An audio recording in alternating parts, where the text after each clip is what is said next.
বন্ধুরা, আপনারা যদি ছাদে টব পদ্ধতিতে গাজর গাছ লাগাতে চান, তো এভাবে কোকের বোতল কেটে টব বানিয়ে নিন এবং টব সুন্দরভাবে ছিদ্র করে নিন। ছিদ্র করে জৈব সার মিশ্রিত মাটি টবের ভিতর ভরে দিন। এর আগেই গাজরের চারা ফেলে দিতে হবে। গাজরের চারা যখন বড় হয়ে যাবে তখন এই টবের ভিতর এনে একটি একটি করে লাগিয়ে দিয়ে জল দিয়ে সুন্দরভাবে রাখতে হবে। কিছুদিনের ভিতরেই আপনার গাজর গাছ খুব সুন্দরভাবে বেড়ে উঠবে এবং গাজর ধরা শুরু করবে। তো এইভাবে আপনারা গাজর খেতে পারেন। বন্ধুরা,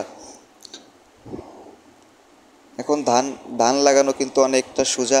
এখন আর ধান লাগাতে গেলে মাজা লাগে না, কাদা ছেনতে হয় না। এখন সুন্দরভাবে মেশিন দিয়ে ধান লাগানো যায়। তো যারা মেশিন দিয়ে না লাগাতে পারেন, তো তারা এভাবে সুন্দর করে সোজা করে ধান লাগাতে পারেন। ভিডিওটি ভালো লাগলে অবশ্যই লাইক, কমেন্ট, শেয়ার করতে ভুলবেন না।